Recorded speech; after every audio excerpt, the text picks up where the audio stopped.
ದೈಹಿಕ ಶಕ್ತಿ ಸಾಮರ್ಥ್ಯಗಳಿಗಿಂತ ಇಚ್ಛಾಶಕ್ತಿಯೇ ದೊಡ್ಡದು. ದೈಹಿಕ ನ್ಯೂನತೆಯನ್ನ ಮೆಟ್ಟಿ ನಿಲ್ಲುವ ಅಗಾಧ ಸಾಮರ್ಥ್ಯ ಇರುವ ವಿಶೇಷ ಚೇತನತೆಗೆ ಅನುಕಂಪಕ್ಕಿಂತ ನ್ಯಾಯಯುತ ಅವಕಾಶ ಕಲ್ಪಿಸಿಕೊಡುವುದಕ್ಕಾಗಿ ಎಸ್ಪಿ ದಯಾನಂದ್ ಅಭಿಮಾನಿ ಬಳಗ ಜೊತೆಗೆ ಹಲವು ಸುದ್ದಿವಾಹಿನಿಯ ವರದಿಗಾರರು ವಿಶೇಷ ಕಾರ್ಯಕ್ರಮಕ್ಕೆ ಮುಂದಾಗಿದ್ದಾರೆ.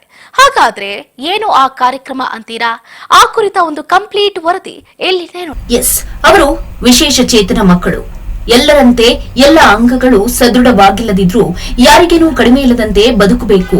ಆ ಮಕ್ಕಳು ಎಲ್ಲರಂತೆ ಸಂತೋಷದಿಂದ ಸಾರ್ಥಕತೆಯ ಜೀವನ ನಡೆಸಬೇಕು ಎನ್ನುವ ದೃಷ್ಟಿಯಿಂದ ಡಾಕ್ಟರ್ ಎಸ್ಪಿ ದಯಾನಂದ ಅಭಿಮಾನಿಗಳ ಬಳಗದ ವತಿಯಿಂದ ಬಡ ವಿಶೇಷ ಚೇತನ ಮಕ್ಕಳಿಗೆ ಉಚಿತ ವೀಲ್ಚೇರ್ ವಿತರಣಾ ಕಾರ್ಯಕ್ರಮವನ್ನು ಬೆಂಗಳೂರಿನ ನಯನ ಸಭಾಂಗಣದಲ್ಲಿ ಆಯೋಜಿಸಲಾಗಿತ್ತು.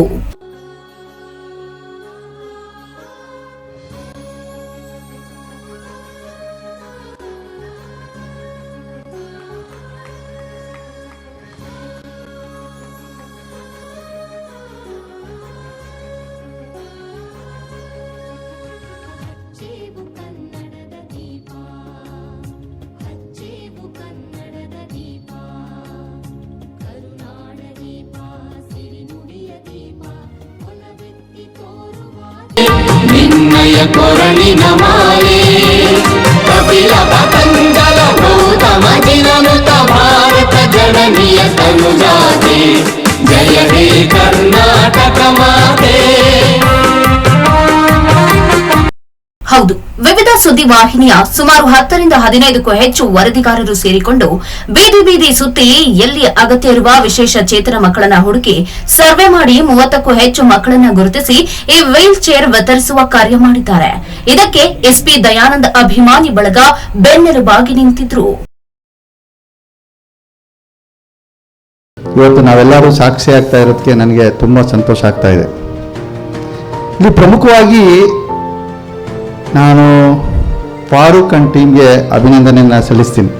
ಅಂದರೆ ಫಾರೂಕ್ ಅಂಡ್ ಟೀಮ್ ಈ ಒಂದು ಶ್ರಮನ ಹಾಕಿ ವಿಶೇಷ ಚೇತನ ಮಕ್ಕಳಿಗೆ ಏನಾದರೂ ನಾವು ಮಾಡಬೇಕು ಅಂತೇಳಿ ಅವರು ಹೋರಾಟವನ್ನು ಮಾಡ್ತಾ ಇದ್ದಾರೆ.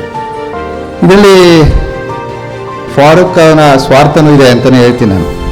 ಯಾಕಂದರೆ ಫಾರೂಕ್ ಸ್ವತಃ ಅದರ ನೋವನ್ನು ಅನುಭವಿಸಿರೋದ್ರಿಂದ ಅವನು ಸುಮಾರು 10-15 ವರ್ಷಗಳಿಂದ ತನ್ನದೇ ಆದಂತಹ ಒಂದು ವಿಶೇಷ ಚೇತನ ಮಗುವಿಗೆ ಹಗಲು ರಾತ್ರಿ ಬಹಳ ಕಷ್ಟಪಟ್ಟು ಆ ಮಗುವನ್ನು ಸಾಕ್ತಾ ಇದ್ದಾನೆ. ಬೇರೆ ನಾವು ತಂದೆ ತಾಯಿಗಳಾದರೆ ಅಯ್ಯೋ ಏನಪ್ಪ ಸಾಕಾಗಿ ಹೋಗಿದೆ ಈ ಮಗುನ ಏನು ಮಾಡೋದು ಅಂತ. ಆ ಮಗು ಅಷ್ಟೊಂದು ಸಂಕಷ್ಟದಲ್ಲಿದೆ. ಅಂತಹ ಒಂದು ಮಗುವನ್ನು ಕಣ್ಣಲ್ಲಿ ಕಣ್ಣಿಟ್ಟು ಫಾರೂಕ್ ನೋಡ್ಕೊಳ್ತಾ ಇದ್ದಾನೆ. ಆ ಒಂದು ಸಂಕಷ್ಟವನ್ನು ಅನುಭವಿಸಿರೋದ್ರಿಂದ ಬೇರೆ ಮಕ್ಕಳಿಗೂ ನನ್ನಿಂದ ಏನಾದರೂ ಸಹಕಾರ ಆಗಬೇಕು ಅಂತ ಕಾರಣಕ್ಕಾಗಿ ಅವನು ಹೋರಾಟವನ್ನು ಮಾಡಿ ಇಂತಹ ಒಂದು ಕಾರ್ಯಕ್ರಮಗಳನ್ನು ಆಯೋಜನೆ ಮಾಡೋಕ್ಕೆ ಬಹಳ ಪ್ರಯತ್ನವನ್ನು ಮಾಡ್ತಾ ಇರ್ತಾನೆ. ಅವನ ಪ್ರಯತ್ನಕ್ಕೆ ನಮ್ಮದು ಯಾವಾಗೂ ಬೆಂಬಲ ಇರುತ್ತೆ. ಆದರೆ ಇಲ್ಲಿ ಪ್ರಮುಖವಾಗಿ ನಮ್ಮ ಸಹೋದರರಾದಂಥ ದಯಾನಂದ್ ಅವರು, ಯಾಕಂದರೆ ದಯಾನಂದ್ ಅವರು ಒಂದು ಕುಗ್ರಾಮದಿಂದ ಬಂದು ಒಂದು ಸ್ನಾತಕೋತ್ತರ ಪದವಿಯನ್ನು ಪಡೆದು ಒಂದು ರಾಜ್ಯ, ಕರ್ನಾಟಕ ರಾಜ್ಯ ಅಲ್ಲದೇ ಆಂಧ್ರ ಪ್ರದೇಶ, ಕರ್ನಾಟಕ ರಾಜ್ಯ, ತಮಿಳುನಾಡು ಇಲ್ಲೆಲ್ಲನೂ ಸಹ ಬಡ ಜನತೆಗೆ ಅನುಕೂಲವಾಗುವ ರೀತಿಯಲ್ಲಿ ಯೋಜನೆಗಳನ್ನು ರೂಪಿಸಿ, ದೊಡ್ಡ ದೊಡ್ಡ ಯೋಜನೆಗಳನ್ನು ರೂಪಿಸಿ ಮನೆಗಳು, ಯಾಕಂದರೆ ಇವತ್ತು ಬಡವರಿಗೆ ಕೈಗೆಟುಕುವ ದರದಲ್ಲಿ ಮನೆಗಳು ಸಿಗೋದು ಭಾಳ ಕಷ್ಟ. ನಾವು ದೊಡ್ಡವ್ರನ್ನ ನೋಡ್ತೀವಿ, ಯಾವುದೋ ದೊಡ್ಡ ಬ್ರಿಗೇಡು, ಪ್ರಿಸ್ಟೇಜು, ಶೋಭಾ ಅಂಥವರೆಲ್ಲ ಅವರೆಲ್ಲ ಕೋಟಿ ಕೋಟಿ ಬೆಲೆ ಬಾಳ್ತಕ್ಕಂಥ ಮನೆಗಳನ್ನು ಕಟ್ತಾರೆ. ಅದೆಲ್ಲ ಶ್ರೀಮಂತರಿಗಷ್ಟೇ ಕಟ್ತಾರೆ ಅವರು. ಆದರೆ ಬಡವ್ರನ್ನ ಯಾರೂ ನೋಡೋರೇ ಇರಲ್ಲ. ಬಡವ್ರನ್ನ ನೋಡಬೇಕಾದ್ರೆ ಭಾಳ ಕಷ್ಟ, ಎಲ್ಲೋ ಬೆರಳೆಣಿಕೆ ಅಷ್ಟು ಮಂದಿ ಮಾತ್ರ. ಆದರೆ ನಮ್ಮ ದಯಾನಂದ್ ಅವರು DS Max ಅಂತ ಹೇಳಿ ಒಂದು ಸಂಸ್ಥೆಯನ್ನು ಸ್ಥಾಪನೆ ಮಾಡಿ ಸುಮಾರು 2 ದಶಕಗಳಿಂದ ಬೆಂಗಳೂರಿನಾದ್ಯಂತ ಅಲ್ಲ, ಕರ್ನಾಟಕದಲ್ಲಿ, ಆಂಧ್ರ ಪ್ರದೇಶದಲ್ಲಿ ಎಲ್ಲ ಕಡೆಯೂ ಸಹ ಲಕ್ಷಾಂತರ ಮನೆಗಳನ್ನು ಕಟ್ಟಿದ್ದಾರೆ. ಲಕ್ಷಾಂತರ ಮನೆಗಳನ್ನು ಕಟ್ಟಿ ಬಡವರಿಗೆ ಕೈಗೆಟುಕುವ ದರದಲ್ಲಿ ಮನೆಗಳನ್ನು ಮಾರಾಟ ಮಾಡಿದ್ದಾರೆ. ನಾವು ಸಾಮಾನ್ಯವಾಗಿ ನೀವು ಹೇಳ್ಬೋದು, ಏನಪ್ಪ ಬಡವರ ಕೈಗೆಟುಕುವ ದರದಲ್ಲಿ ಅಂದರೆ, ನೀವು ಯಾವುದೋ ಬ್ರಿಗೇಡೋ, ಪ್ರಿಸ್ಟೇಜೋ, ಇನ್ಯಾವುದೋ ಕಂಪನಿ ನೋಡಿ 1 ಕೋಟಿ ಕಡಿಮೆ ಯಾವುದು ಮನೆ ಫ್ಲಾಟ್ ಸಿಗಲ್ಲ ನಿಮಗೆ. ಆದರೆ ದಯಾನಂದ್ ಅವರ DS Max ರೂಪಿಸಿರ್ತಕ್ಕಂಥ ಯೋಜನೆಗಳು ನೋಡಿ, ಅವರಲ್ಲಿ 35 ಲಕ್ಷದಿಂದನೂ 25 ಲಕ್ಷದಿಂದನೂ ಮಾರಿದ್ದಾರೆ ಅವರು. ಈ ಬಡವರಿಗೆ ಕಡಿಮೆ ದರದಲ್ಲಿ ಸಿಗಬೇಕು ಅನ್ನೋದೇ ಅವರ ಆಸೆ. ಅಂದರೆ ಅವರ ಸಮಾಜಮುಖಿ ಕಾರ್ಯಕ್ರಮಕ್ಕೆ ನಾನು ಹ್ಯಾಟ್ಸ್ ಆಫ್ ಹೇಳ್ತೀನಿ. ಯಾಕಂದರೆ ಅವರು ಯಾವಾಗಲೂ ಸಹ ಸಮಾಜಮುಖಿಯಾಗಿ ಚಿಂತನೆಯನ್ನು ಮಾಡ್ತಾ ಇರ್ತಾರೆ. ಹೌದು, ನನಗೆ ಎಷ್ಟು ಬೇಕು ತಿನ್ನಕ್ಕೆ, ನನಗಿಷ್ಟೇ ಬೇಕು, ಆದರೆ ಇಷ್ಟೆಲ್ಲ ನಾನು ದುಡಿತಾ ಇದ್ದೀನಿ, ಅದು ಯಾವುದಾದ್ರೂ ಸಮಾಜಕ್ಕೆ ಯೂಸ್ ಆಗಲಿ ಅಂತಕ್ಕಂಥ. ಅದಕ್ಕೆ ದಯಾನಂದ ಹೇಳ್ತಾ ಇದ್ರು, ದಯಾನಂದ ಅಣ್ಣ ಅವರು ಸುಮಾರು ಸಂಘಟನೆಗಳಿಗೆ ತಮ್ಮ ಪರಿಚಯ ಇದ್ದಾರೆ. ಸುಮಾರು ಸಂಘಟನೆಗಳು ದಯಾನಂದ ಅಣ್ಣ ಅವ್ರನ್ನ ನೆನೆಸ್ಕೊಳ್ಳದೆ ಕಾರ್ಯಕ್ರಮವನ್ನು ಮಾಡೋದು ಅಂತ ಹೇಳಿ. ಹೌದು, ನಿಜ. ಇವತ್ತು ಸಂಘಟನೆಗಳು ಹಲವಾರು ಯಶಸ್ವಿ ಸಮಾಜಮುಖಿ ಕಾರ್ಯಕ್ರಮಗಳನ್ನು ಮಾಡ್ತಾರೆ.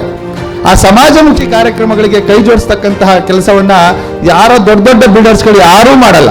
ಆದರೆ ದಯಾನಂದ ಅವರು ತಮ್ಮ DS ಮ್ಯಾಕ್ಸ್ ಸಂಸ್ಥೆಯ ಮೂಲಕ ಮಾಡ್ತಾ ಇದ್ದಾರೆ. DS ಮ್ಯಾಕ್ಸ್ ಸಂಸ್ಥೆಯ ದಯಾನಂದ್ ಅವರಿಗೆ ನಾನು ಇಲ್ಲಿ ತುಂಬ ಹೃದಯದ ಅಭಿನಂದನೆಯನ್ನು ಸಲ್ಲಿಸ್ತೀನಿ. ಯಾಕಂದರೆ ಈ ಕಾರ್ಯಕ್ರಮ ಯಶಸ್ವಿ ಆಗಬೇಕಾದ್ರೆ ದಯಾನಂದ್ ಅವರೇ ಕಾರಣ. ದಯಾನಂದ್ ಅವರು ಕೊಡುಗೈ ದಾನಿ. ಸಾಮಾನ್ಯವಾಗಿ ಅವರು ಫಾರೂಕ್ ಹೋಗಿ ದಯಾನಂದ್ ಅವ್ರನ್ನ ಕೇಳಿದ್ದಾನೆ, ಸರ್ ಏನಾರ ಮಾಡಬೇಕು, ನಾನು ಏನಾರ ನನಗೆ ನೀವು ಸಪೋರ್ಟ್ ಮಾಡಿ ಅಂದಾಗ, ಫಾರೂಕ್ ನೀನು ಮಾಡೋಕೆ ಹೋಗಿ, ಎಷ್ಟು ಜನಕ್ಕೆ 100 ಜನ ಮಕ್ಕಳು ಕೊಡ್ತೀಯಾ, ಕೊಡು, ನಿಮ್ಮ MD ಹೋಗಿ ಕೇಳು, ಅವರು ಹೂ ಅಂತಂದರೆ ನಂದೇನಿಲ್ಲ ಅಂತ ಹೇಳಿದ. ನನಗೆ ಅಂತಹ ಒಬ್ಬ ಸಮಾಜಮುಖಿ ಸಹೋದರ ನೀನು ಮಾಡು ಅಂದಾಗ ನಾನು ಯಾಕೆ ಬೇಡ ಅನ್ಲಿ, ಫಾರೂಕ್ಗೆ ಮಾಡು ಫಾರೂಕ್, ನೀನು ಎಷ್ಟು ಬೇಕಾದ್ರೂ ಮಾಡು ಅಂತ. ಅವನು 100 ಜನರು ಬೇಕಾದ್ರೆ ಇಡೀಕೆ 100 ಜನ ಮಕ್ಕಳನ್ನ, ವಿಶೇಷ ಚೇತನ ಮಕ್ಕಳನ್ನ ಕರ್ಕೊಬಾ, ನಾನು ಅದಕ್ಕೆ ಅವ್ರಿಗೆ ಎಷ್ಟೇ ಖರ್ಚಾಗಲಿ ನಾನು ಅದನ್ನು ಭರಿಸ್ತೀನಿ, ಅದನ್ನು ಕೊಡ್ತೀನಿ ಅಂತ ಹೇಳಿ ದಯಾನಂದ್ ಅವರು ಹೇಳಿದ್ರು. ಅದಕ್ಕೆ ಮತ್ತೆ ಈಗ ನಾನು ಅವ್ರ ಜೊತೆ ಕುಳಿತಿದ್ದಾಗ ಹೇಳ್ತಾ ಇದ್ರು, ಇಲ್ಲ ನೀವು ಇನ್ನೂ ಮಕ್ಕಳನ್ನ ಚೂಸ್ ಮಾಡಿ, ಯಾರು ಬಡತನದಲ್ಲಿದ್ದಾರೆ, ಯಾರು ಕಷ್ಟದಲ್ಲಿದ್ದಾರೆ ಮಕ್ಕಳುಗಳು, ವಿಶೇಷ ಚೇತನ ಮಕ್ಕಳುಗಳು ಅಂಥವ್ರಿಗೆ ನಾವು ಹೆಲ್ಪ್ ಮಾಡೋಣ, ಇನ್ನೂ ಸ್ವಲ್ಪ ಹೆಚ್ಚಿನ ಮುಂದಿನ ದಿನಗಳಲ್ಲಿ ಕಾರ್ಯಕ್ರಮ ಮಾಡೋಣ ಅಂತ ಹೇಳಿ ಹೇಳ್ತಾ ಇದ್ರು ನಮ್ಮ ಸಹೋದರರು. ಅಂದರೆ ದಯಾನಂದ್ ಅವರು ಅಷ್ಟೊಂದು ಉದಾರಿಯಾಗಿದ್ದಾರೆ. ಅವರ ಉದಾರತನಕ್ಕೆ ನಾವೆಲ್ಲರೂ ಬೆಂಬಲ ಕೊಡಲೇಬೇಕು. ಯಾಕಂದರೆ ಇವತ್ತು ನಾವೆಲ್ಲರೂ ನಮ್ಮನ್ನೂ ಸೇರಿಕೊಂಡು ಎಷ್ಟೋ ಜನ ಶ್ರೀಮಂತರುಗಳು ದುಡ್ದು ಮನೇಲಿ ಇಟ್ಕೊಳ್ತಾರೆ, ಎಲ್ಲ ಬ್ಯಾಂಕಲ್ಲಿ ಸ್ಟಾಕ್ ಮಾಡಿ ಇಟ್ಕೊಳ್ತಾರೆ. ಆದರೆ ಯಾರೂ ಬಡವರಿಗೆ ಏನಾದರೂ ಒಂದು ಸ್ವಲ್ಪ ಸಹಾಯ ಮಾಡೋಣ ಅನ್ನೋರು ಯಾರಿಗೂ ಮನಸ್ಸು ಬರಲ್ಲ. ಆ ಸಮಾಜಮುಖಿ ಚಿಂತನೆ ಅಂತಕ್ಕಂಥದ್ದು ಯಾರಿಗೂ ಇಲ್ಲ. ಆ ಸಮಾಜಮುಖಿ ಚಿಂತನೆ ಅಂತಕ್ಕಂಥದ್ದು ನಮ್ಮ ದಯಾನಂದ ಅವ್ರಿಗಿದೆ. ಅವ್ರಿಗೆ ನಾವೆಲ್ಲರೂ ಕೈ ಜೋಡಿಸೋಣ. ಮುಂದಿನ ದಿನಗಳಲ್ಲಿ ಕೈ ಜೋಡಿಸಿ ಇನ್ನಷ್ಟು ಬಡವರಿಗೆ, ಕೈಲಾಗದವ್ರಿಗೆ ಸಹಾಯ ಮಾಡಿ ಅವ್ರ ಮೇಲೆತ್ತುವ ಒಂದು ಪ್ರಯತ್ನವನ್ನು ನಾವೆಲ್ಲರೂ ಮಾಡೋಣ. ಜೊತೆಗೆ ನೀವೆಲ್ಲರೂ ಇವತ್ತಿಲ್ಲಿ ಬಂದಿದ್ದೀರಾ. ನಿಮಗೆ ಯಾರಾದರೂ ನಿಮ್ಮ ಮಕ್ಕಳಂತೆ ಇನ್ನೂ ಯಾರು ಮಕ್ಕಳುಗಳು ಆ ರೀತಿ ಕಂಡು ಬಂದರೆ ಫಾರೂಕ್ ಟೀಮ್ಗೆ ತಿಳಿಸಿ, ಅವರು ಮುಂದಿನ ದಿನಗಳಲ್ಲಿ ಅವ್ರಿಗೆ ಸಹಾಯ ಮಾಡ್ತಕ್ಕಂಥ ಕೆಲಸವನ್ನು ಮಾಡ್ತಾರೆ. ನಾವು ಅವ್ರಿಗೆ ಬೆಂಬಲವನ್ನು ಕೊಡ್ತಾ ಇರ್ತೀವಿ. ನೀವು ಆ ಕೆಲಸವನ್ನು ಮಾಡೋದ್ರಿಂದ ನಿಮ್ಮ ಮಕ್ಕಳಿಗೂ ಒಳ್ಳೇದಾಗತ್ತೆ. ಯಾಕಂದರೆ ಆಮೇಲೆ ಮಕ್ಕಳಿಗೆ ನಾವೇನು ಕೊಡೋದಿಲ್ಲ, ಅವರ ಆತ್ಮವಿಶ್ವಾಸವನ್ನು ಹೆಚ್ಚಿಸ್ದಂಗೆ ಆಗುತ್ತೆ. ಇಂಥ ಕಾರ್ಯಕ್ರಮಗಳಿಗೆ ಬಂದಾಗ ನಾವು ಈ ರೀತಿಯ ವೀಲ್ ಚೇರಿಂದ ಅವ್ರಿಗೇನೂ ಆಗಬೇಕಾಗಿಲ್ಲ, ಆದರೆ ಆ ವೀಲ್ ಚೇರ್ ಅವ್ರಿಗೆ ಆತ್ಮವಿಶ್ವಾಸವನ್ನು ಹೆಚ್ಚಿಸುತ್ತೆ. ಮಗುಗೆ ನಾನು ಆ ಚೇರಲ್ಲಿ ಮುಂದಕ್ಕೆ ಹೋಗ್ತೀನಿ ಅನ್ನೋ ಒಂದು ಆತ್ಮವಿಶ್ವಾಸ ಹೆಚ್ಚುತ್ತಲ್ಲ, ಅದೇ ನಾವು ಮಾಡ್ತಕ್ಕಂಥ ದೊಡ್ಡ ಕೆಲಸ. ಆ ಆತ್ಮವಿಶ್ವಾಸವನ್ನು ಹೆಚ್ಚಿಸ್ತಕ್ಕಂಥ ಕೆಲಸವನ್ನು ನಾವೆಲ್ಲರೂ ಮಾಡಬೇಕು. ನಾವು ದುಡ್ಡು ಕೊಡೋದಲ್ಲ, ದುಡ್ಡು ಕೊಡೋದು ಎಷ್ಟು ದಿನ ಉಳಿಯುತ್ತದೆ, ಇವತ್ತು ಖರ್ಚಾಗ್ಬಿಡುತ್ತೆ. ಆ ಚೇರು 1 ವರ್ಷ ಬರ್ಬೋದು, ಮುರಿದೋಗ್ಬೋದು. ಆದರೆ ಅವ್ರು ನಾವು ಇಲ್ಲಿ ಕರೆದು ಒಂದು ಸನ್ಮಾನ ರೀತಿಯಲ್ಲಿ ಮಾಡಿ ಅವ್ರನ್ನ ಕಳಿಸ್ತೀವಲ್ಲ, ಅದು ಅವರಲ್ಲಿ ಅವರ ಒಂದು ಆತ್ಮವಿಶ್ವಾಸವನ್ನು ಹೆಚ್ಚಿಸಿ ನಾನು ಬೇರೆಯವ್ರಿಗೆ ಗುರುತಿಸೋ ರೀತಿಯಲ್ಲಿ ನಾನು ನಡಿಬೋದು ಅನ್ನೋದು ಅವ್ರಿಗೆ ಮನವರಿಕೆ ಆಗುತ್ತಲ್ಲ, ಅದು ಇಂಪಾರ್ಟೆಂಟ್ ಆಗುತ್ತೆ. ಪೇಷನ್ಸ್, ತಾಳ್ಮೆ ಅಂತ ಏನಿದೆಯಲ್ಲ, ಆ ದೇವ್ರು ನಮ್ಗೆ 10 ಪಟ್ಟು ಜಾಸ್ತಿ ಕೊಟ್ಟಿರ್ತಾರೆ ಅಂತ ಹೇಳಿದ್ರೆ ತಪ್ಪಾಗುತ್ತೆ. ಯಾಕಂದ್ರೆ ಆ ಥರ ಮಕ್ಕಳನ್ನು ಸಾಕೋದು ನಮ್ಮೆಲ್ಲರ ಕೈಲಿ ಆಗಲ್ಲ. ಅದಕ್ಕೆ ವಿಶೇಷವಾದಂಥ ನಿಮ್ಮೆಲ್ಲರಿಗೂ ನಾನು ನಿಜಕ್ಕೂ ಕೈ ಮುಗಿದು ಹೇಳ್ತೀನಿ, ನೀವು ಆ ಮಕ್ಕಳು ಪಡೆದು ಅದೃಷ್ಟ. ಯಾಕಂದ್ರೆ ದೇವ್ರ ಮಕ್ಕಳವರಲ್ಲ, ಸ್ಪೆಷಲ್ ಅಂತ ಹೇಳಿದ್ರೆ ದೇವ್ರ ಮಕ್ಕಳವರು, ಅವರೆಲ್ಲ ನೋಡ್ತಾ ಇದ್ದೀವಿ. ಹಾಗೆ ಪಾರ್ಕ್ ನೀವೇನು ಮಾಡ್ತಾ ಇದ್ರಿ, ಯಾವಾಗಲೂ ನಾನಾಗಲಿ ಸೂರ್ಯದಪ್ಪ ಸರ್ ನಿಮ್ಮ ಜೊತೆಲಿ ಇರ್ತೀವಿ. ಈ ಥರ ಕಾರ್ಯಕ್ರಮ ಮಾಡ್ತಾ ಇರಿ, ನಿಮ್ಮ ಜೊತೆ ಯಾವಾಗಲೂ ನಾವು ನಿಂದಿರ್ತೀವಿ ಅಂತ ಹೇಳಕ್ಕೆ ಇಷ್ಟಪಡ್ತೀನಿ. ಹಾಗಾಗಿ ಶಾರ್ಟ್ ಪೀರಿಯಡಲ್ಲಿ ಇಂಥ ಮಕ್ಕಳೆಲ್ಲ ಕರೆದು, ಇವರೆಲ್ಲ ಗಣ್ಯ ವ್ಯಕ್ತಿಗಳು ಕರೆದು ಒಳ್ಳೆ ಕಾರ್ಯಕ್ರಮ ಮಾಡ್ತಾ ಇದ್ರಿ. ನಿಜಕ್ಕೂ ನಾನು ನಿಮಗೆ ಚಿರಋಣಿ. ಥ್ಯಾಂಕ್ ಯು, ಧನ್ಯವಾದಗಳು, ಒಳ್ಳೆಯದಾಗಲಿ. ಇನ್ನು ರಾಜ್ ನ್ಯೂಸ್ ವರದಿಗಾರ ಫಾರೂಕ್ ಅಹ್ಮದ್, ಸುದ್ದಿ ವಾಹಿನಿಯೊಂದರ ವರದಿಗಾರ ಅಥರ್ ನದೀಂ, ಮಹಮ್ಮದ್ ಇಬ್ರಾಹಿಂ, ನವಾಜ್ ಪಾಷಾ, ಸಾಮಾಜಿಕ ಕಾರ್ಯಕರ್ತ Manjunath Patil, DS max chairman doctor KV Satish ಸೇರಿದಂತೆ ಇನ್ನಿತರರು ಈ ಕಾರ್ಯಕ್ಕೆ ಶ್ರಮಿಸಿದ್ದಾರೆ. ಅದರಲ್ಲಿ ನಿಜಕ್ಕೂ ಸಹಾಯ ಹಸ್ತ ಅಗತ್ಯವಿರುವ ಮಕ್ಕಳ ಸರ್ವೆ ಮಾಡುವುದರ ಹಿಡಿದು ಶ್ರಮಿಸುವಲ್ಲಿ ವಿಶೇಷ ಪಾತ್ರ ಅಥರ್ ನದೀಂ ಅವರದ್ದು.